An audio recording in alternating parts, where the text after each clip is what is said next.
আছেন হাফেজ মাওলানা মাহফুজুর রহমান মাহফুজ, তার আলোচনা করার জন্য বিশেষভাবে অনুরোধ করছি।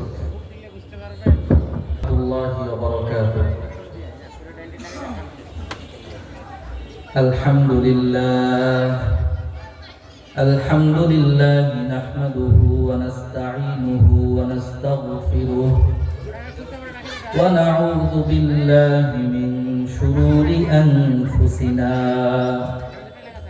ওয়া মিন সাইয়্যাতি আ'মালিনা মান ইয়াহদিহিল্লাহু ফালা মুদিল্লা লাহু ওয়া মান ইউদ্লিলহু ফালা হাদিয়া লাহু ونشهد أن لا إله إلا الله وحده لا شريك له ونشهد أن محمدا عبده ورسول الله عليه وسلم ما أحل الله في كتابه فهو حلال وما حرم فهو حرام وما سكت عنه عافية فاقبلوا من الله العافية أو كما قال عليه الصلاة والسلام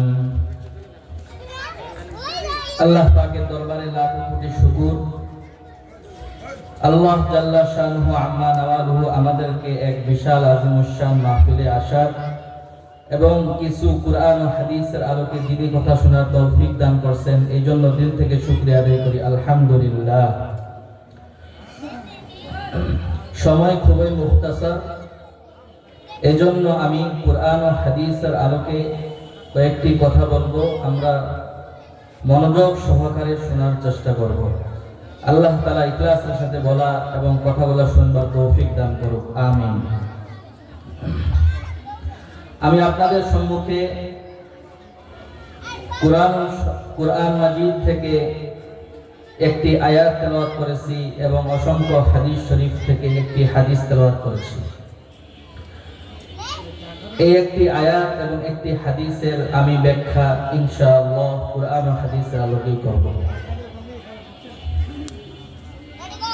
আল্লাহ সুবহানাহু ওয়া তাআলা সূরা নিসার 14 নম্বর আয়াতে বলেন, أعوذ بالله من الشيطان الرجيم بسم الله الرحمن الرحيم ومن يعص الله ورسوله ويتعد حدوده يدخله نارا خالدا فيها وله عذاب مهين الله سبحانه وتعالى বলেন, যে ব্যক্তি আল্লাহ এবং তার রাসূলের অবাধ্যতা করবে এবং আল্লাহর সীমারেখা সমূহ লঙ্ঘন করবে, আল্লাহ তাআলা তাকে জাহান্নামের আগুনে প্রবেশ করাবেন এবং সে সেখানে চিরকাল থাকবে এবং তার জন্য থাকবে লাঞ্ছনাদায়ক শাস্তি। আমরা এই আয়াতের তরজমাটা মুখস্থ করি। আল্লাহ সুবহানাহু ওয়া তাআলা বলেন, যে ব্যক্তি, বলেন আপনারা বলেন, যে ব্যক্তি আল্লাহ এবং তার রাসূলের অবাধ্যতা করবে এবং আল্লাহর সীমারেখা সমূহ লঙ্ঘন করবে, আল্লাহ তাআলা তাকে জাহান্নামের আগুনে প্রবেশ করাবেন এবং সে সেখানে চিরকাল থাকবে এবং তার জন্য থাকবে লাঞ্ছনাদায়ক শাস্তি। আল্লাহ তাআলার আদেশ এবং রাসূলের আদেশের অবাধ্যতা করলে, আল্লাহর আদেশ কি? আল্লাহ সুবহানাহু ওয়া তাআলা যে সমস্ত আদেশ করেছেন, আল্লাহ রাসূল সাল্লাল্লাহু আলাইহি ওয়াসাল্লাম যে সমস্ত আদেশ করেছেন, এগুলোর যে অবাধ্যতা করবে, অর্থাৎ এগুলো যে মানবে না, তাহলে হবে আল্লাহর অবাধ্যতা। আর আল্লাহ সুবহানাহু ওয়া তাআলা যেগুলো হারাম করেছেন, এগুলো যে করবে, সে আল্লাহর সীমারেখা সমূহ লঙ্ঘন করবে। সুতরাং যে এমনটা করবে, আল্লাহ সুবহানাহু ওয়া তাআলা তাকে জাহান্নামের আগুনে প্রবেশ করাবেন এবং সে সেখানে চিরকাল থাকবে আর তার জন্য থাকবে লাঞ্ছনাদায়ক শাস্তি। আল্লাহ সুবহানাহু ওয়া তাআলা এই জন্য বলেন, তিলকা হুদুদুল্লাহ ফালা তাকরাবুহা। আল্লাহ যেগুলো সীমারেখা আছে, আল্লাহর সীমারেখা কি? আল্লাহ যে সমস্ত জিনিস হারাম করেছেন এগুলোর কাছেও তোমরা যেও না। এটা আল্লাহ সুবহানাহু ওয়া তাআলার নির্দেশ। এজন্য আমরা সমাজে এমন কিছু হারাম কাজ করি যেগুলো আমরা হারামই মনে করি না।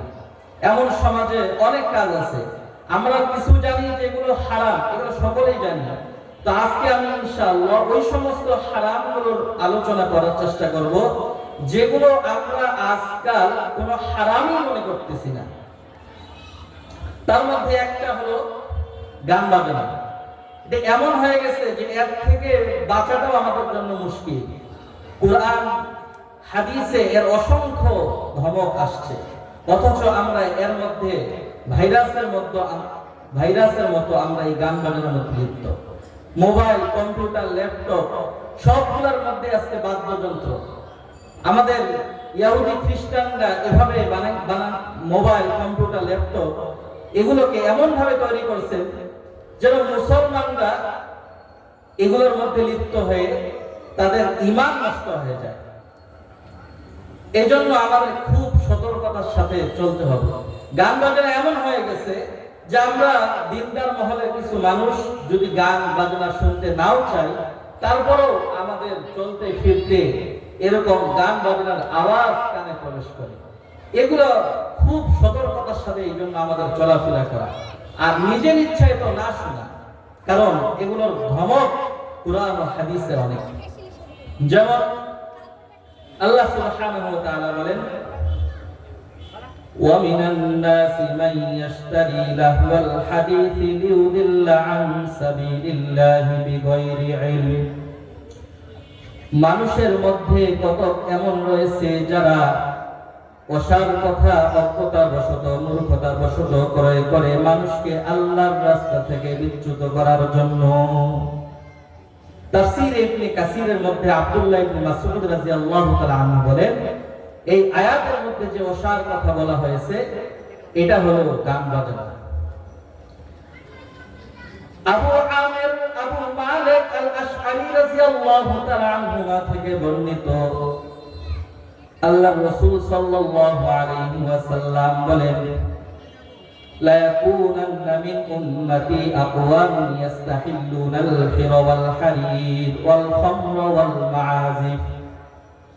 আমার উম্মতের মধ্যে এমন কিছু মানুষ এবং দল এবং গোষ্ঠী আসবে যারা ব্যভিচার, পুরুষের জন্য রেশমের কাপড় ব্যবহার করা এবং গান বাজনা শোনা এবং মদ পান করাকে হালাল মনে করবে। আমার উম্মতের মধ্যে যখন এই সমস্ত জিনিসগুলো হালাল মনে করবে, তাদের কাছে তিন ধরনের আযাব আসবে। আনাস রাদিয়াল্লাহু তাআলা আনহু বর্ণনা করেন, রাসূলুল্লাহ সাল্লাল্লাহু আলাইহি ওয়াসাল্লাম বলেন, লা ইয়াকুনান্না ফি হাযিহিল উম্মতি খাসফুন ওয়া কাদফুন ওয়া মাসখুন। আমার উম্মতের মধ্যে তিন ধরনের আযাব আসবে। কয় ধরনের? তিন ধরনের আযাব আসবে। এক নম্বর, খাসফুন, ভূমিধস হবে, ভূমি ধসে যাবে, বড় বড় বিল্ডিং গুলো ঢুকে যাবে, বড় বড় বিল্ডিং গুলো ঢুকে যাবে, ভূমিকম্প হবে। কিছুদিন আগে ভূমিকম্প হয়েছে, বড় বড় বিল্ডিং গুলো হেলে গেছে, ভূমিধস হয়েছে। দুই নম্বর আযাব, ওয়া কাদফুন, আসমান থেকে নিক্ষিপ্ত আযাব আসবে। নম্বর তিন, ওয়া মাসখুন, চেহারা বিকৃত হয়ে যাবে।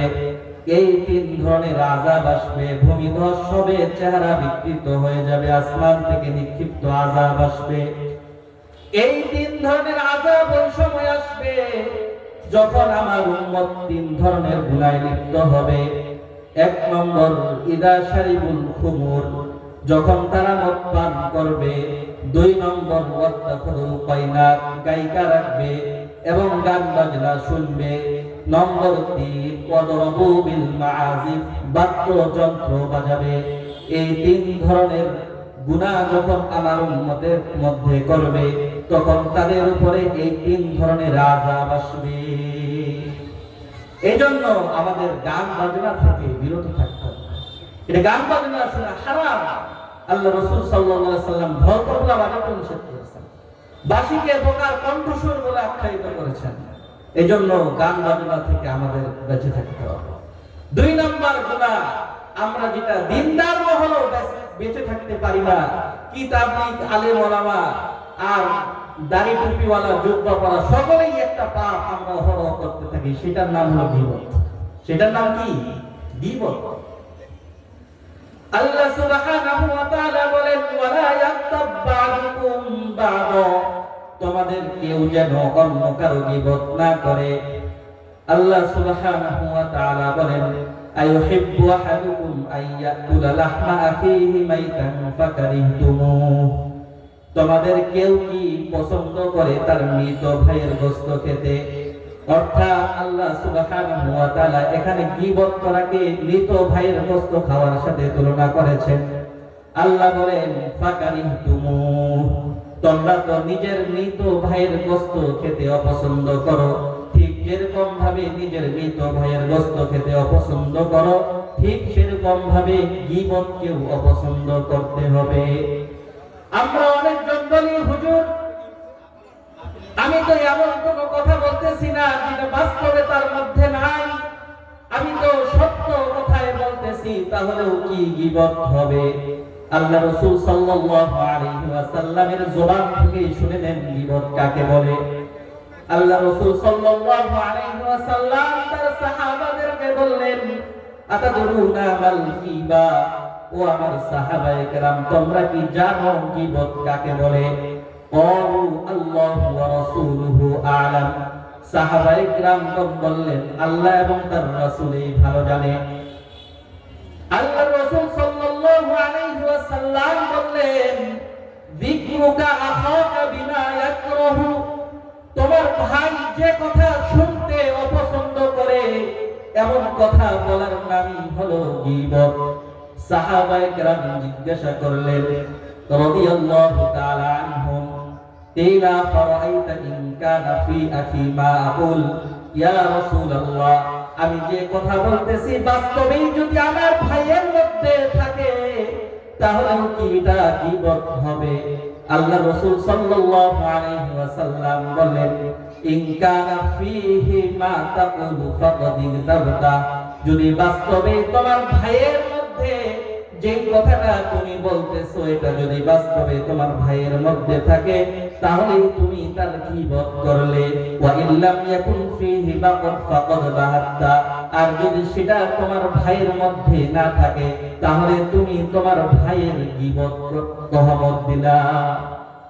সুতরাং আমি যে কথা বলতেছি আমার ভাই সম্পর্কে, মুসলিম ভাই সম্পর্কে, এই কথাটা যদি বাস্তবেও তার মধ্যে পাওয়া যায়, সে সুদ খায়, ঘুষ খায়, চুরি করে, ডাকাতি করে, তো আমি আমার এই কথাটা আরেকজন ভাইকে তার অগোচরে বলে ফেললাম, তাহলে এই কথাটা বলার নাম কি হবে? গীবত হবে, গীবত। আর যদি বাস্তবই না থাকে তাহলে এটা হবে তহমত। এমন হয়ে গেছে আমাদের সমাজে 2 জন, 3 জন, 4 জন, 5 জন একসাথে একত্রিত হলেই আমরা অন্যের এরকম 10 চর্চা শুরু করে দেই। আর এটা মহিলাদের মধ্যে, মা বোনদের মধ্যে সবচেয়ে বেশি পাওয়া যায়। তারা 3-4 জন একসাথে একত্রিত হলেই এই গীবত করা শুরু করে দেয়। এটা সম্পূর্ণ হারাম। আরেকটা আমরা পাপ করে থাকি চগলখড়ি। কি ভাই? চগলখড়ি। চগলখড়ি হলো যে একের কথা আরেকজনের নিকট লাগিয়ে দিয়ে উভয়জনের মধ্যে ঝগড়া বিবাদ সৃষ্টি করা। স্বামীকে স্ত্রীর বিরুদ্ধে খেপিয়ে তুলতেছি, স্ত্রীকে স্বামীর বিরুদ্ধে খেপিয়ে তুলতেছি, অফিসের বসের কাছে আরেক কর্মজীবীর ব্যাপারে খেপিয়ে তুলতেছি, এগুলো সম্পূর্ণ হবে চগলখড়ি। এটাও আল্লাহ রাসূল সাল্লাল্লাহু আলাইহি সাল্লাম হারাম ঘোষণা করেছেন এবং আল্লাহ তাআলা এটাকে হারাম করেছেন। সূরা কালামের মধ্যে আল্লাহ সুবহানাহু ওয়া তাআলা বলেন, ওয়ালা তুতি' কুল্লা হাল্লাফিন মাহিন হাম্মাজিম মাশশাইন বিনামিম। হে নবী, আপনি এমন ব্যক্তির অনুসরণ করবেন না যে অধিক কসম করে, যে লাঞ্ছিত, যে পশ্চাতে নিন্দা করে, যে একের কথা অন্যের নিকট লাগিয়ে দেয়, এমন ব্যক্তির আপনি অনুসরণ করবেন না। এজন্যই যে ব্যক্তি হলো জাহান্নামী ব্যক্তি, ব্যক্তি, কারণ আল্লাহর রাসূল সাল্লাল্লাহু আলাইহি ওয়াসাল্লাম বলেন, লা ইয়াদখুলুল জান্নাতা কাত্তাতুন, চগলখোর ব্যক্তি জান্নাতে প্রবেশ করবে না। আব্দুল্লাহ ইবনে আব্বাস রাদিয়াল্লাহু তাআলা আনহু বলেন, আল্লাহর রাসূল সাল্লাল্লাহু আলাইহি ওয়াসাল্লাম মদিনার একটা খেজুর বাগান দিয়ে যাচ্ছিলেন। যাওয়ার পথে দুইটা কবর থেকে কান্নার আহাজারি শুনতে পেলেন। ওই দুই কবরকে শাস্তি দেওয়া হচ্ছিল। আল্লাহ রাসূল সাল্লাল্লাহু আলাইহি ওয়াসাল্লাম বললেন, ইউআযাবান, এই দুই কবরকে শাস্তি দেওয়া হচ্ছে। ওয়ামা ইউআযাবান ফি কাবীরিন, অনেক বড় অপরাধের কারণে এই দুই কবরকে শাস্তি দেওয়া হচ্ছে না। তবে ওয়াফি রিওয়ায়াতিন ওয়া ইন্নাহু লাকাবীরুন, গুনাহ হিসাবে দুনিয়ার মধ্যে যে অপরাধটা করেছে এটা হলো কবিরা গুনাহ। এক কবরকে এজন্য শাস্তি দেওয়া হচ্ছে, কানা আহাদুহুমা লা ইয়াস্তাতিরু মিনাল বাউল, এক কবরওয়ালা দুনিয়াতে পেশাব থেকে পবিত্র অর্জন করত না। ওয়া কানাল আখারু ইয়ামশি বিন নামিমা, অপর কবরবাসী দুনিয়ার মধ্যে চগলখুরি করে বেড়াতো। তাহলে চগলখুরির কারণেই কবরের আযাব আমাদের মধ্যে আসে। আমরা এটা মানে এত ব্যাপক হয়ে গেছে এই পাপটা, আর এটাকে এত আমরা হালকা করে ফেলেছি এই পাপটাকে, যে এটা পাপকে আমরা কোনো পরোয়া করতেছি না। মাথায় টুপি পরে, শরীরে জুব্বা লাগিয়ে, আর মুখের মধ্যে দাড়ি লাগিয়ে আমি অন্যের বিবাদ করি, অন্যের চগলখুরি করি, আর আমি মনে করতেছি বাহ আমি তো নামাজি, আমি তো তাহাজ্জুদ গুজার, আমি মরার পর জান্নাত পাবো। কিন্তু আল্লাহ রাসূল সাল্লাল্লাহু আলাইহি ওয়াসাল্লাম বলেন যে চগলখুরি করবে, গীবত করবে, সে যতই নামাজি হোক না কেন, কাল কিয়ামতের দিন সে জাহান্নামে যাবে। যে পেশাব থেকে পবিত্রতা অর্জন করবে না, সেও জাহান্নামে যাবে। আল্লাহর হাবিব সাল্লাল্লাহু আলাইহি ওয়াসাল্লাম বলেন, আকসারু আযাবিল কবরি ফিল বাউল, অধিকাংশ কবরের আযাব হয়ে থাকে এই পেশাব থেকে পবিত্রতা অর্জন না করার কারণে। এই পেশাব থেকে আমরা অনেক যুবক দাঁড়িয়ে পেশাব করি, এত কোনো মাসলাই নেই, এত পানি নেই না, ঢিলা কোনো কিছুই ব্যবহার করে না।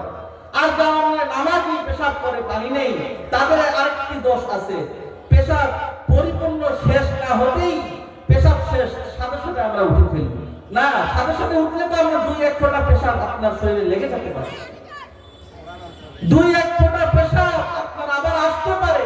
এজন্য আপনি ভালোভাবে পেশাব করার পর ঢিলা কলম ব্যবহার করেন, তারপরে পানি ব্যবহার করেন, যাতে করে আপনার পেশাব থেকে আপনি পবিত্রতা অর্জন করতে পারেন। কারণ হাদিসের মধ্যে আসছে এই পেশাবের কারণে অধিকাংশ কবরের আযাব হয়।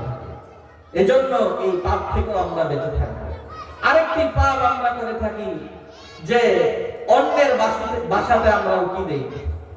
আজকাল সমাজের বাসাগুলো এমন যে 2 তলা বাসা, তার পাশের বাসাটা 4 তলা, তার পাশের বাসাটা 6 তলা।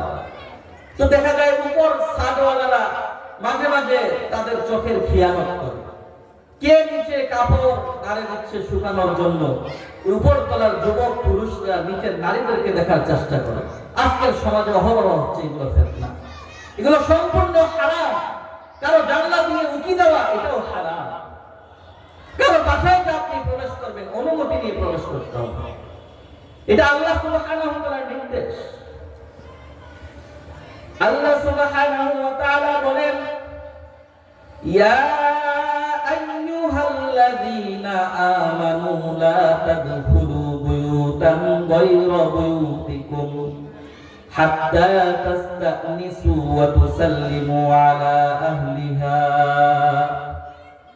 হে ইমানদারগণ, যখন তোমরা নিজ বাড়ি ব্যতীত, নিজ ঘর ব্যতীত অন্যের ঘরে, অন্যের বাড়িতে প্রবেশ করবে, তখন মালিকের অনুমতি নেওয়া ছাড়া এবং তাকে সালাম প্রদান করা ছাড়া প্রবেশ করো না।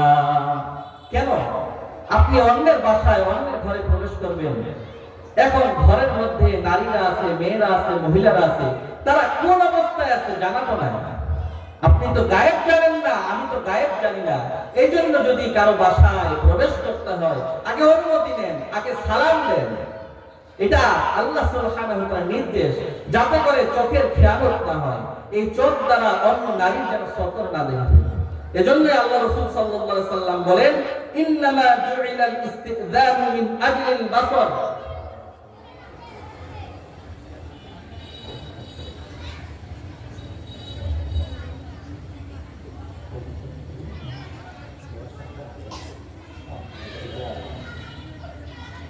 সুতরাং আমার অনুমতি নিতে হবে, কারণ আল্লাহ রাসূল সাল্লাল্লাহু আলাইহি সাল্লাম বলেন, ইন্নামা জুইলাল ইস্তিযানু মিন আজলিল বাসর।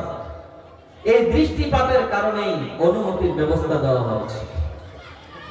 সুতরাং আপনি যদি অন্য কারো বাসায় ঢুকি দেন, তাহলে হাদিসের মধ্যে আসছে আল্লাহ রাসূল সাল্লাল্লাহু আলাইহি ওয়াসাল্লাম বলেন, মানিত্তালা ফি বাইতি কওমিন বিগাইরি ইযনিহিম ফাকাদ হাল্লা লাহুম আন ইয়াফকাউ আইনাহু। যে ব্যক্তি কারো বাড়িতে অনুমতি ছাড়া উকি দিবে, আল্লাহ রাসূল সাল্লাল্লাহু আলাইহি সাল্লাম বলেন তার জন্য হালাল হয়ে যায়, তাদের জন্য হালাল হয়ে যায় যে উকি দিবে তার চোখ খুলে দেওয়া। এজন্য এটা অনেক পাপ, এটা থেকে আমাদের বেঁচে থাকতে হবে। সময় নাই, আরেকটা কথা, আরেকটা বিষয় খুব গুরুত্বপূর্ণ, এটা বলে শেষ করে দিচ্ছি। আমরা অনেক নামাজি, আমরা ইমাম সাহেব মানুষ যখন তাকাই, তখন দেখি যে তাদের টাকনুর নিচে কাপড় চলে যায়। অনেক হাজী সাহেব হজ করে আসছে, কিন্তু জুব্বাটা তার কোথায় চলে গেছে? টাকনুর নিচে চলে গেছে। নামাজ তো হবে, কিন্তু তার সাথে সাথে কবিরা গুনাহ হবে। এজন্য টাকনুর নিচে যেন কাপড় না যায়, সেদিকেও আমাদের খেয়াল রাখতে হবে। এই পাপটাকে আমরা কোনো পাপই মনে করি না। দেখা যায় যে টাকনুর নিচে কাপড় চলে গেছে, কিন্তু এটাকে আমরা কোনো পাপই মনে করি না, এটা সাধারণ জিনিস মনে করতেছি। অথচ হাদিস শুনেন, আজকে একটা হাদিস শুনেন, কি শাস্তির কথা আসছে। এই টাকনুর নিচে কাপড় যাওয়ার কারণে কি পরিমাণ শাস্তির কথা আসছে। আল্লাহ রাসূল সাল্লাল্লাহু আলাইহি ওয়াসাল্লাম বলেন, সালাতাতুন লা ইউকাল্লিমুহুমুল্লাহ ওয়া লা ইয়ানদুরু ইলাইহিম ওয়া লা ইউযাক্কিহিম ওয়া লাহুম আযাবুন আলীম। তিন শ্রেণীর মানুষ এমন আছে, আল্লাহ তাআলা কাল কিয়ামতের দিন তাদের সাথে কথা বলবেন না, ওয়া লা ইয়ানদুরু ইলাইহিম, তাদের দিকে রহমতের দৃষ্টি দিয়ে তাকাবেন না, ওয়া লা ইউযাক্কিহিম, তাদেরকে পবিত্র করবেন না, ওয়া লাহুম আযাবুন আলীম, তাদের জন্য থাকবে যন্ত্রণাদায়ক শাস্তি। قال فقرأها رسول الله صلى الله عليه وسلم ثلاث مرارا। হাদিসের বর্ণনাকারী বলেন, আল্লাহ রাসূল সাল্লাল্লাহু আলাইহি ওয়াসাল্লাম এই কথাটা তিনবার বলেছেন। قال أبو ذر لقد خابوا وخسروا। আবু যর রাদিয়াল্লাহু তাআলা আনহু বলেন, ওই তিন শ্রেণীর ব্যক্তি ক্ষতিগ্রস্ত হোক, ধ্বংস হয়ে যাক। কিলা মান হুম ইয়া রাসূলুল্লাহ। আল্লাহ রাসূল সাল্লাল্লাহু আলাইহি ওয়াসাল্লামকে জিজ্ঞাসা করা হলো, হে আল্লাহর রাসূল, ওই তিন শ্রেণীর ব্যক্তিকে? আল্লাহ রাসূল সাল্লাল্লাহু আলাইহি ওয়াসাল্লাম বললেন, আল মুসবিল, যে টাকনুর নিচে কাপড় ঝুলিয়ে রাখে। এটা জুব্বা হতে পারে, পায়জামা হতে পারে, আবার ট্রাউজার হতে পারে। এটা পুরুষদের জন্য সম্পূর্ণ হারাম। 2 নম্বর আল মান্নান, যে দান করে খোটা দেয়। নম্বর 3 আল মুনাফিকু সিলআতাহু বিল হালফিল কাযিব, যে মিথ্যা কসম করে নিজের জিনিসপত্র বিক্রয় করে। অনেক দোকানদার আছে যারা 50 টাকা দিয়ে জিনিস কেনার পরে বলে, ভাই আমি 70 টাকা দিয়ে কিনে আনছি। এই যে মিথ্যা কসম করে সে নিজের জিনিস বিক্রয় করতেছে। এই তিন শ্রেণীর মানুষের কথা যে হাদিসে বলা হয়েছে, এদের সাথে আল্লাহ তাআলা কাল কিয়ামতের দিন কথা বলবেন না, তাদেরকে পবিত্র করবেন না, তাদের জন্য থাকবে যন্ত্রণাদায়ক শাস্তি। আরেক হাদিসের মধ্যে আল্লাহ রাসূল সাল্লাল্লাহু আলাইহি ওয়াসাল্লাম বলেন, মা তাহতাল কাবাইনি মিনাল ইজারি ফাফিন্নার। টাকনুর নিচে যে কাপড়টা যায়, এই অংশটুকু কাল কিয়ামতের দিন জাহান্নামে যাবে। এই জন্য আমরা টাকনুর নিচেও কাপড় কোনোদিন দেব না। কয়েকটি গুনার কথা বললাম, আরেকটি গুনার কথা বলি। যা আমাদের সমাজে মসজিদে দেখা যায়, এমনিতেও মুসলমানের হাতে দেখা যায় স্বর্ণের জিনিস কম পরিধান করে তারা ব্যবহার করে। পুরুষরা স্বর্ণের জিনিস ব্যবহার করা হারাম। এটা মহিলাদের জন্য সৃষ্টি করা হয়েছে, স্বর্ণ দেওয়া হয়েছে, পুরুষের জন্য দেওয়া হয় না। এজন্য আমরা এই স্বর্ণ থেকেও বিরত থাকবো। তো টুটাফাটা যেগুলো গুনার কথা বলা হলো, এগুলো কে আল্লাহ তাআলা আমাকে আপনাকে সকলকে আমল করার তৌফিক দান করুন। আমিন ওয়া আখিরু দাওয়ানা আলহামদুলিল্লাহি রাব্বিল আলামিন।